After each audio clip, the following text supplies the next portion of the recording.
You know the sound. It means severe weather, specifically tornadoes, could be on the way. But in Lymira, they've had 2 false alarms in the past 2 weeks, and it has residents wondering what's going on. So we didn't really have a way to find out if there was really a tornado in sight or what was going on. So it was a little scary. Others like Aaron Mira turned to Facebook to figure it out.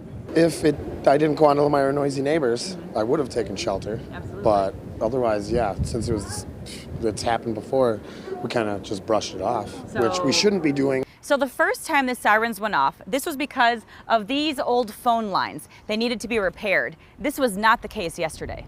Frontier Communications, the phone company, was called in. They've told us as well that they truly don't know where the problem came from, that they believe that they have the wiring repaired to the point that everything should be functional and working great. Police Chief Chris Moreski said they tested the sirens at noon today and everything is working as it should. It wasn't any village equipment or anything, it was a failure in the phone lines itself. Reporting in Lymira, I'm meteorologist Lindsay Slater, WISN 12 News.